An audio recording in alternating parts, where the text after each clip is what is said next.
Welcome to the FMCG Guys, the podcast that dives into the innovation, strategy, and trends shaping consumer goods and retail in Europe and beyond.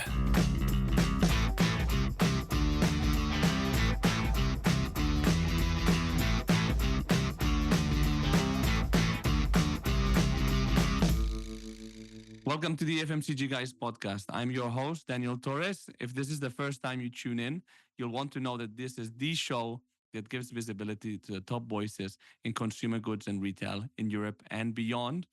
We're now over 180 episodes in as I'm recording. Probably the time we publish this, it will be 190 already. So do go into our website or your favorite podcast platform to entertain yourself and be educated with some of the industry's top voices. And remember, we are a part of a family of podcasts which is headed by the CPG guys in the US. Do tune into their show to learn about what's happening in consumer goods and e-commerce on the other side of the Atlantic. And also, if you haven't yet, remember to follow us on LinkedIn, where you'll join a community of 16,000 plus members and counting. And you'll also find us now on Instagram. So today we're connecting live from the Barcelona office of STADA Group, one of the world leaders in consumer healthcare, to speak about the confluence between this up and coming and actually fastly evolving category and e-commerce. And I couldn't be better accompanied for the occasion. I have with me Georgina Hernandez on one side, who's the e-commerce manager international at STADA, and Benedikt Vogler, who's the director of global e-commerce and consumer healthcare. Thanks, guys, for accompanying me. Thanks for letting us be here. Thank you for having us. It's a pleasure to speak to you.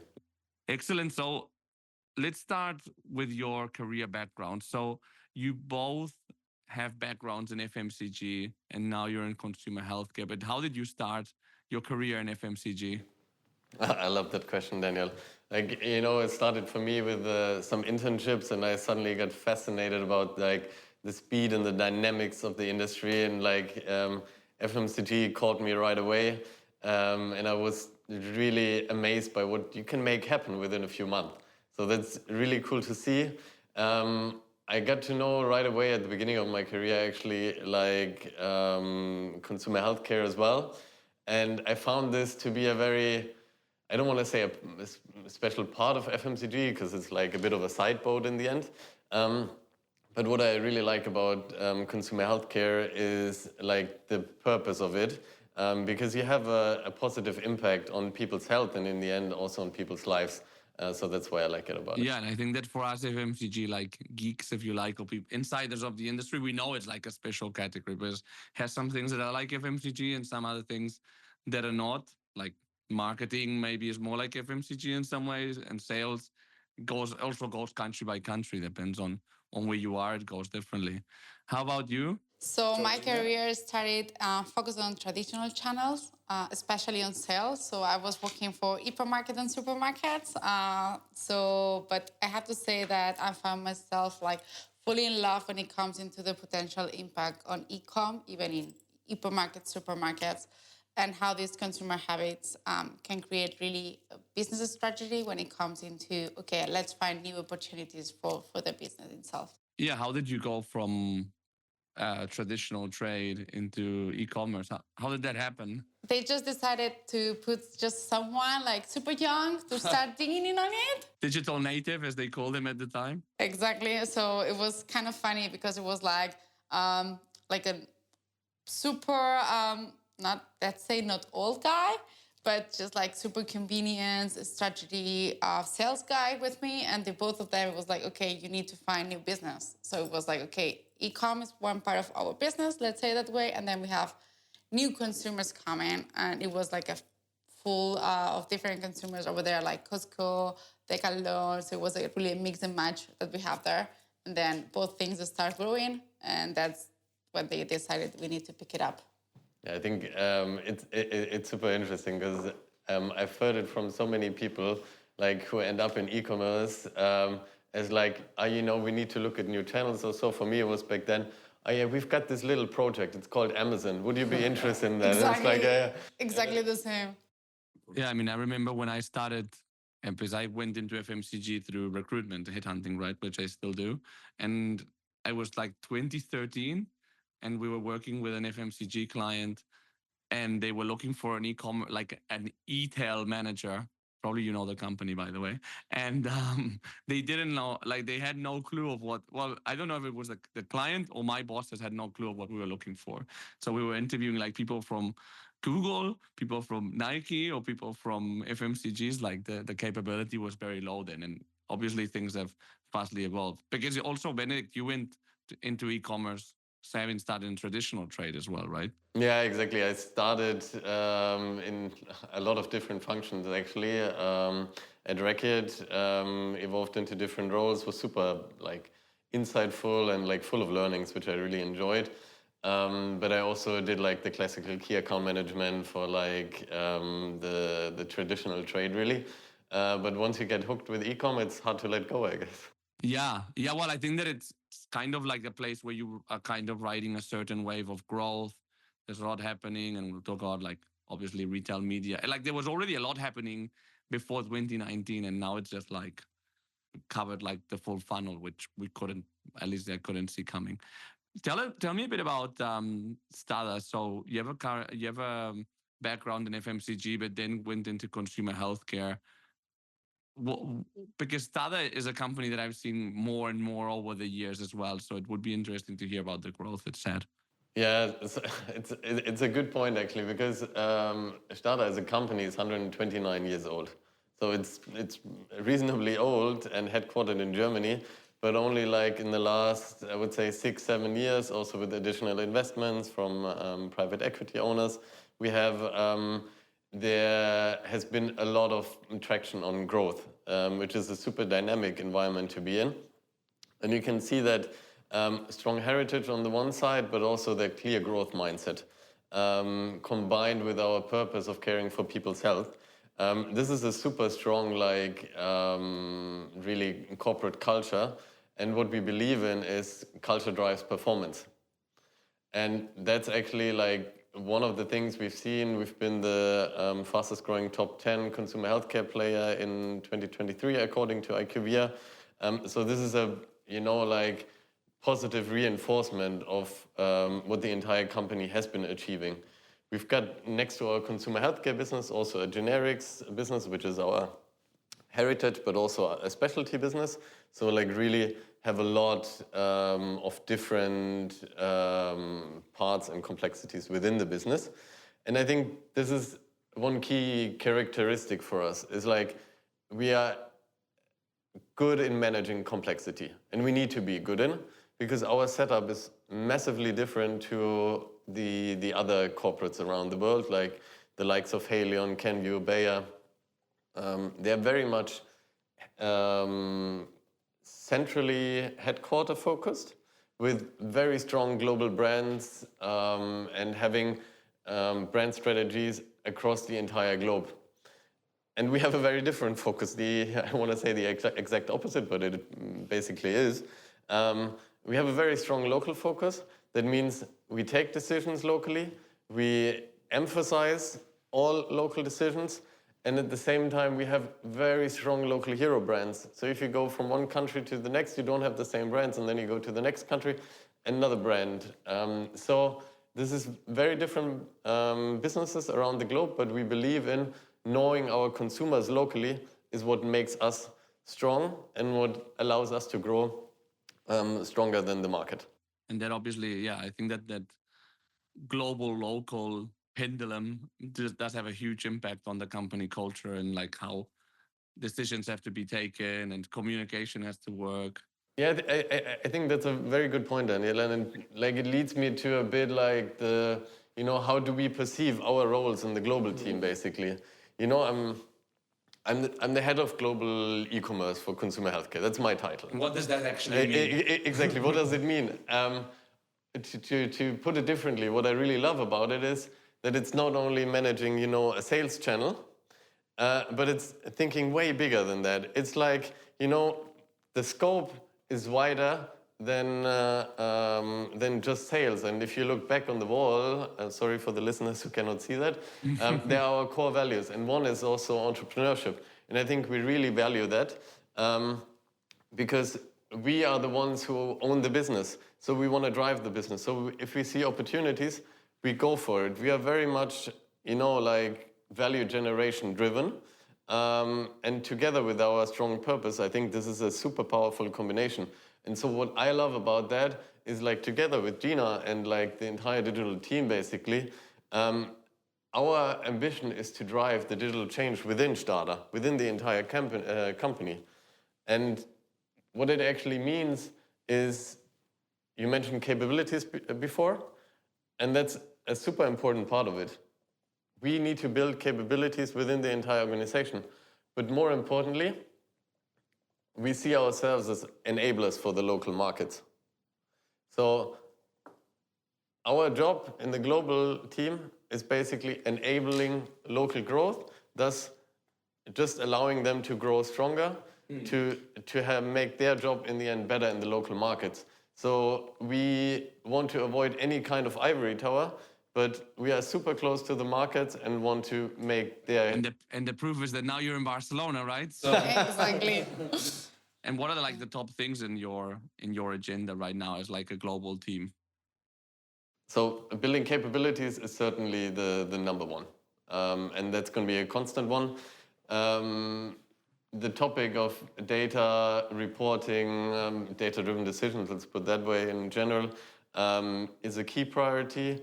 And then also getting to the to another level in terms of our media, maybe retail media, maybe digital, but maybe also traditional. We need to look at a more holistic picture and leave that kind of,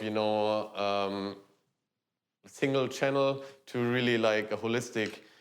Now we can say all the buzzwords, omni-channel commerce, whatever you want to call it. Unified. Unified commerce, thank you, exactly. So in the end, think holistically.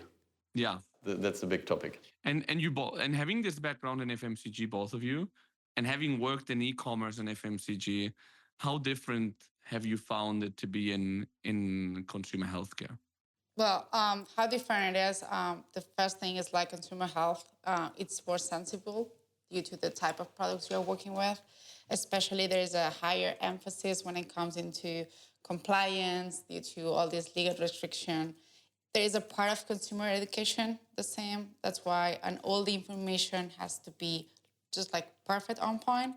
So we always say like we need to target educational content just to build trust and to ensure that consumers have all the good information and well-informed about their health products so they can easily take decisions from themselves. But the purchase decision is completely different. So you don't go through a pharmacy and decide that, oh, I love this brand. I want to impulse this shopper. So that's something that really dominates in the FMCG sector. That's something you cannot see it on a pharmacy or even in an online shopping. So you type what you need or you type what this is and you find for a solution. But then there are some categories that's something we always make the joke like, okay, we have some categories like vitamins, that it's more like a subscribe and save model. And then we have cough and cold that is like, I want the product and I want it now. So we need to really see the taxes when different categories we're working for, because one are like, okay, convenience is the key. And then for the other types, like, okay, let's try to be differentiated or have a different USP when it comes into that. And that's, some parts are similar, some parts are different. It really changes on the type of products that we are working with. And also like the key accounts that you're working with completely are pretty different, no? Exactly. It's not the same to work with a mass market key account manager or to work with a sales force, with the pharmacist team. They're like completely different. Even for each of the countries has a complete different distribution channels. Yeah, what's the like online pharmacy, consumer healthcare situation like? Because I know that like in the UK, it's a completely different story. But in Germany, you have like Doc Morris. In Spain, I don't really know. Yeah, they're not like, well, Redcare Pharmacy it's one of the biggest one in Europe. But it's true that, for example, we don't have Redcare Pharmacy when it comes into Spain. We have different players across the full Europe. So there is not a big one that we can say, okay, that's our main client, for example. Yeah. But then we have like mass market clients. that really keen into working on some of our products because they are fit to that. So it really depends on each of the countries. I think what you can see there is actually quite coming back to, we say like we are strong locally. And that's exactly showing you to that because the environment in the UK is very much mass market driven, even for us as a consumer healthcare player.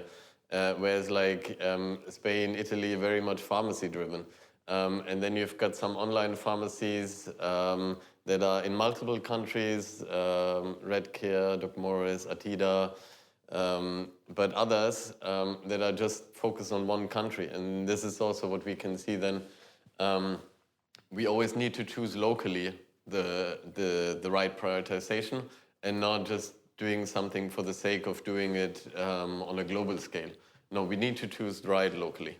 Yeah, no, and that's actually in the consumer healthcare space. It's actually a strong argument in favor of being local first, is the way that the trade works, no? Because to do like the same type of commercial approach for the UK and for Italy, you would like lose a lot of granularity there, I think, no? Yeah, I think coming back to also the entire brand situation, like you can argue a lot for, the big global umbrella brands. You can argue a lot for the local hero brand strategy. In the end, we are very clearly on one side with the local hero brand strategy, and we've been successful with it. So we need to, let's say, work on our strength and continue strengthening them in the end in order to further develop the business. Yeah. By the way, you talked about data before. How are you managing data? Because I think for lots of like activations, but you get a lot of data through online, but you also have to act in terms of your data. Like, I don't know, for example, we interviewed recently the chief digital officer of Pernod Ricard, Pierre-Yves Calog, and he said that they've hired 100 people in data just to manage the complexity. How are you approaching that? And also, where do you see opportunity with data, maybe?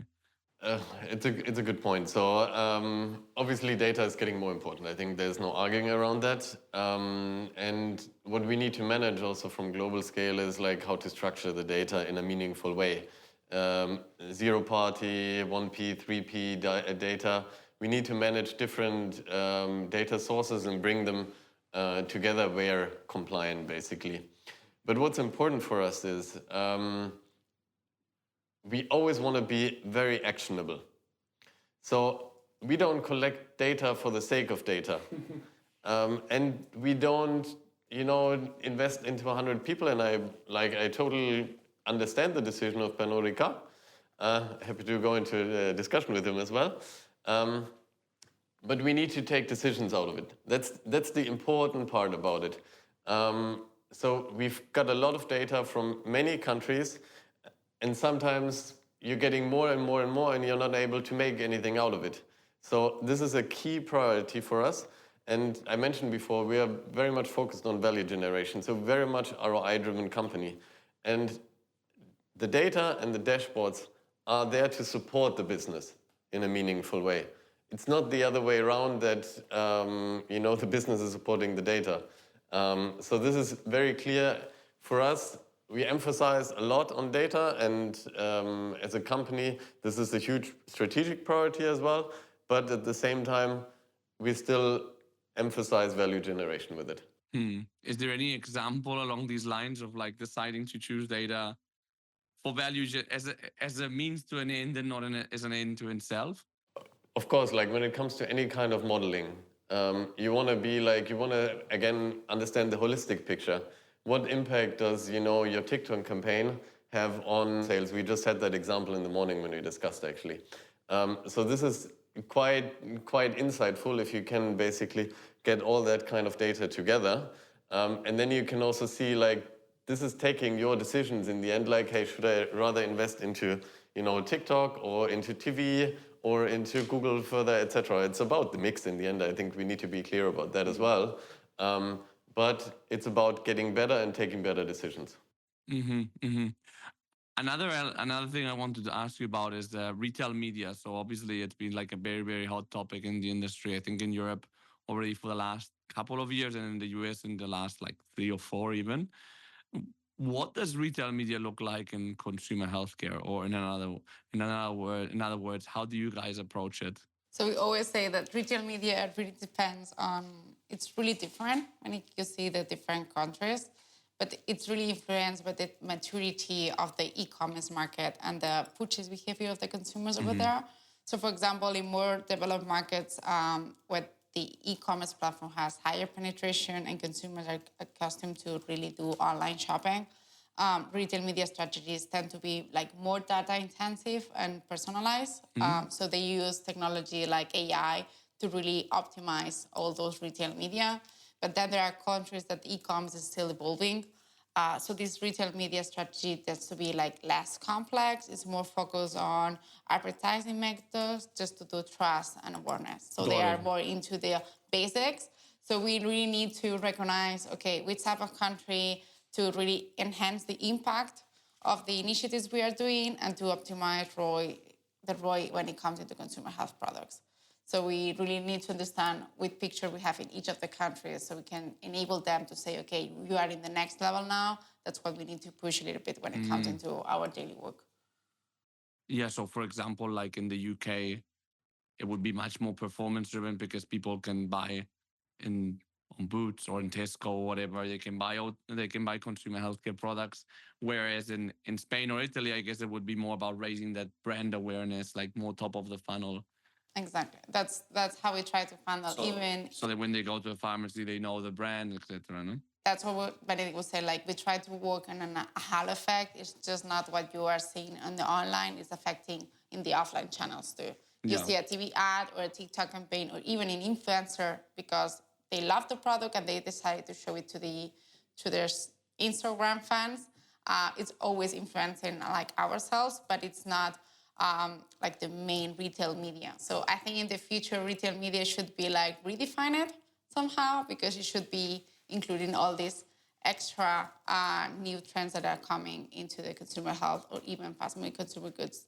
They should be included that too. I guess that you, by the way, you have to work quite a lot with like marketing because you talked about like twice about influencer marketing and TikTok as having a very direct impact on what you guys do. So. Yeah, exactly. We always work with marketing, even digital marketing, because in some of the countries they are separated, but it really has a direct impact when it comes into the daily work. We always say that we don't like to work in silos. We work in a collaborational way. So we try to be like one STADA. So we have a project and we want to make it moving forward.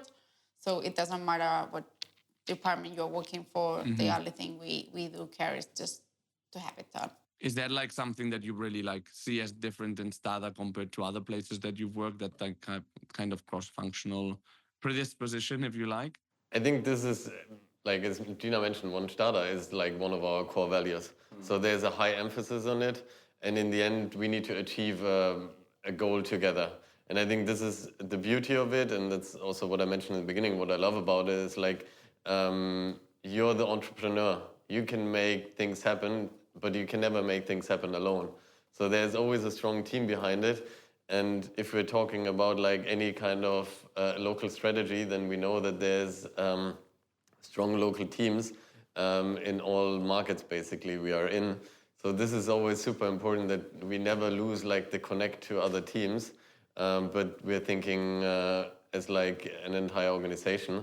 And I think this is, for us as a company, so important that we don't lose that focus. Yeah. No, and you must have, as you said, like that entrepreneurial spirit, you must have to have it because at the end of the day, you're connecting your global e-commerce team, local commercial teams, global marketing, even local marketing. Like there's a lot, like you need to have that proactivity, also to be able to do that. In the end, like when I started my current role, it was like 1.5 years ago-ish. And I what I communicated in the beginning was like very clearly to everyone, communication is my #1 priority.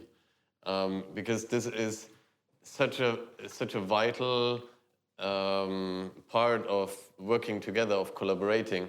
Otherwise, there will always be friction. So communication needs to always remain the priority. Otherwise, you're going to end up in silos or you're going to end up in global versus local, and we don't want that. Yeah. And another, we talked about retail media being a boom in the last 2 years. Another boom that we've seen in the last, year and a half since ChatGPT appeared in our lives is AI. Um, Obviously, I mean, I think that we're still probably at the early stages of AI, but I know that you are quite involved in it or quite interested in it. I saw that you organized recently a hackathon, for example. What are you finding exciting in this space? And yeah, what are you guys doing about it, like the hackathon? It took you quite a while to ask for it. I know. Well, Georgina mentioned it before, but I was saving it. I was saving it.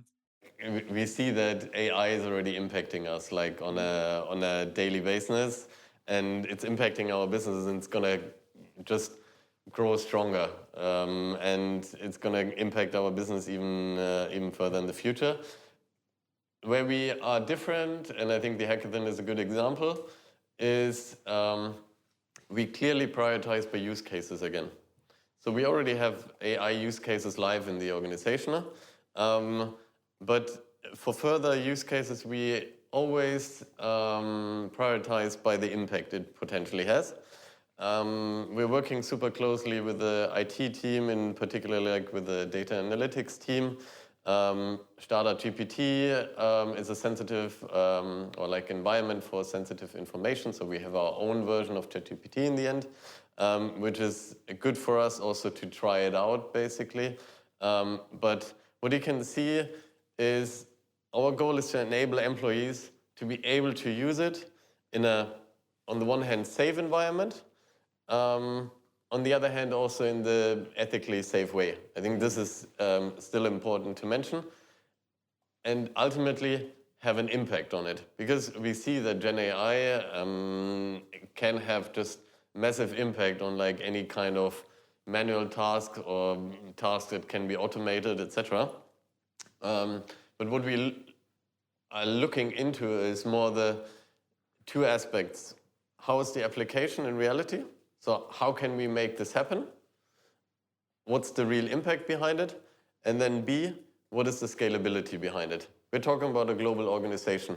So if we have use cases with AI that can be scaled across the globe, hey, then let's go for it.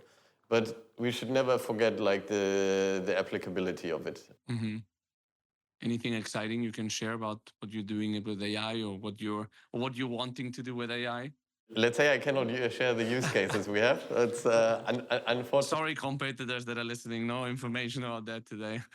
That's in the end, but of course we're using also STADA GPT in the future to get really the most information out of it and the more input in the end. But concrete use cases, sorry for that. Maybe in the next episode. What about the hackathon that you did?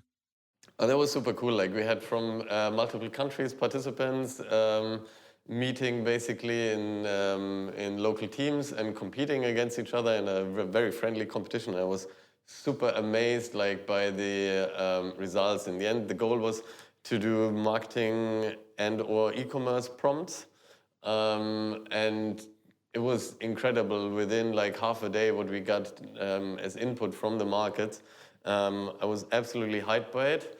And it shows you like how impactful that is. And it goes back to, in the end, like we learn from the markets as well. And we can share these learnings and bring it back to the markets, because it's about that enabling piece again. Yeah. That's the thing, because ultimately it's what you said. It's about like the practical use cases, which are happening in the markets now. So you need that two-way communication. What are you expecting to happen in e-commerce in the next couple of years?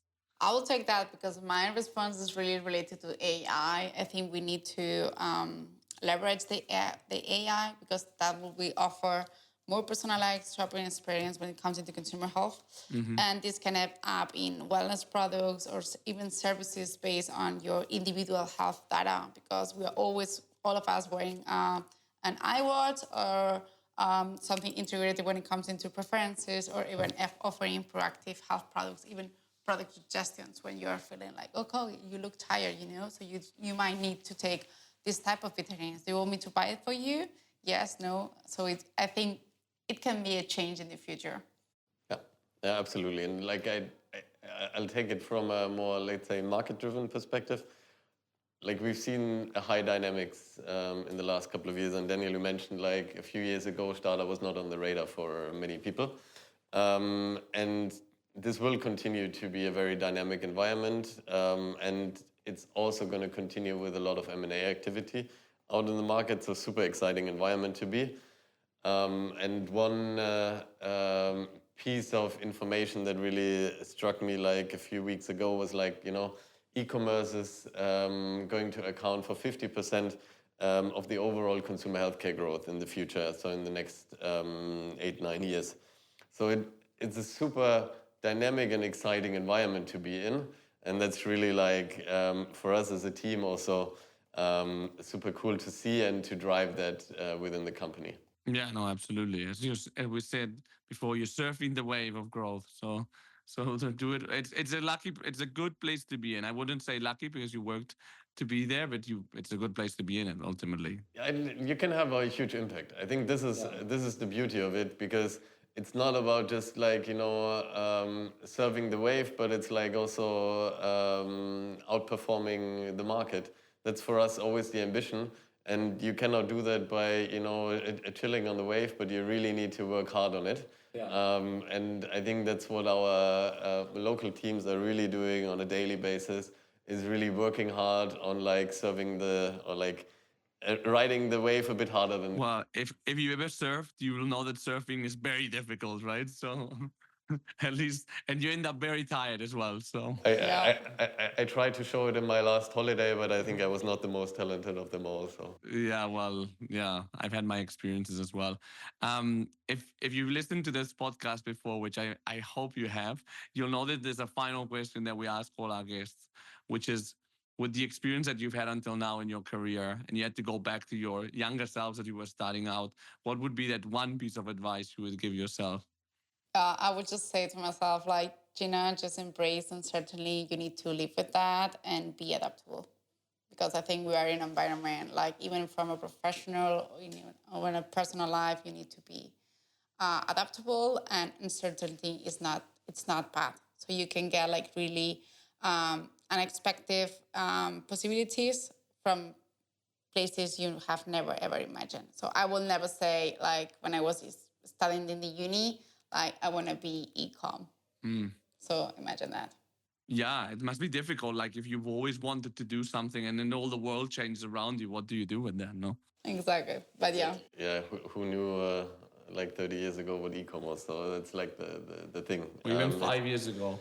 And it leads me also to my piece of advice. Probably it's stay curious and try out as much as you can, because I believe it's such a gift that we can learn every day. And you just need to stay curious. You need to keep your mind open. You need to keep your eyes open as well. That's helpful. But then you can learn on a daily basis, and that's such a beauty. Absolutely. Great. Well, this was super interesting. I'm gonna try to summarize in a few words what I've learned from you guys, which is quite a lot because I have like a full page of notes here. First of all, the fact that, and pointing with what you were saying, Gina, about like being adaptable and so on, you both ended up in e-commerce by chance. But if the 50% of growth is coming from there, you're probably not going to go away from it anytime soon, I imagine. I liked also that STADA has like a clear, well, you'd mentioned heritage, growth, and purpose, and a culture that drives performance. I think like super important for a company to do well, to have like a very strong culture. And that's not necessarily for everybody, right? I think it's good to be like very candid with the type of culture that you have. You mentioned that you've been the fastest growing top 10 consumer healthcare company, so pretty exciting. In a very dynamic category right now, we're seeing, as you said, all the M&A activity. You're managing global e-commerce, which you don't consider a sales channel. It's like Barca, which is much more than a club. Well, global e-commerce is much more than a sales channel. And you're building capabilities. It's about building capabilities across STADA. That's the main thing that you're doing, as well as building, like, I think, evangelizing around data, around retail media, and so on. I like what you said, Gina, about like consumer healthcare and what it looks like in e-commerce compared to FMCG, which is more sensitive. The information needs to be more on point. That the purchase decision is very different. Of course, then it depends on the category because vitamins can be different to cough and cold. What else? We talked about data as well. That Benedikt, you were very candid on being actionable and not data as an end, but more for a means to an end, and that it can generate value. Similar that what you said also with AI, what is the actual application and so on. We talked about the cross-functional collaboration as well, which I found interesting, and one of the values of One STADA, really working across functions and having to have that initiative and being an entrepreneurial to be able to accomplish that. Because if you're just sitting on your desk waiting to get orders, you're not really gonna move the needle much with that. No, as we said, a good culture cannot be for everybody. And yeah, I think that was about it. That was a lot of fun, guys. Thanks for joining me. Thank you, Daniel, and I've learned that the Barca comparison, I think we'll reuse it. I'm gonna love that right? One. I'm just gonna print it out and put it on my desk. Yeah, well, there you go. You can mix the two logos together. Well, thanks, guys, for this.